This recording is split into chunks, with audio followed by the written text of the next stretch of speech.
everyone, it's Neil. Welcome to my new home, although this is just a green screen. But today I have the RedPepper iPhone 12 case. So I bought myself the new iPhone 12. You can see here, it's the, I think blue one or something like that. But so I got the iPhone 12 and I got a case for it. I don't have the box anymore. I'm not sure what I did with it because I've been using this case for the last few days because I wanted to review it because it was so freaking amazing.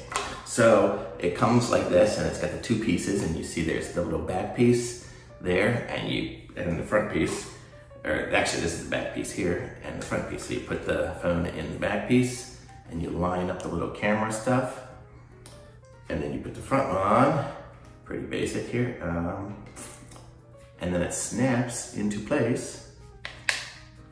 You can kind of see I'm snapping it into place here, just around the edges.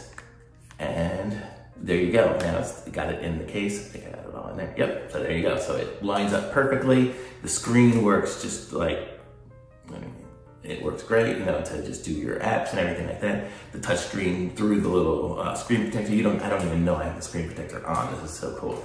And it's got, you can see comes with a little hanging strip, which I like because then I can put it around my wrist and I don't lose it. I also already put on one of these little straps. I like these little love handle kind of straps so I can hold it and it doesn't fall. I haven't done a review of those, but that's it. So and it's got the little thing on the bottom. This is the RedPepper case, so I can charge on the bottom.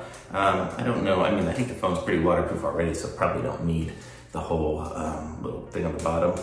If it gets in the way, I'll cut it off. But I've been using it for, I guess, about a week since I got the phone, and it seems to work great. So I love it. So this is the RedPepper case. Be sure to subscribe to my channel and like this video, and I'll put the link to it in the description so you can buy one for yourself if you have the iPhone 12. This is the case I would definitely recommend. I like this one the best. Thanks for watching. Bye.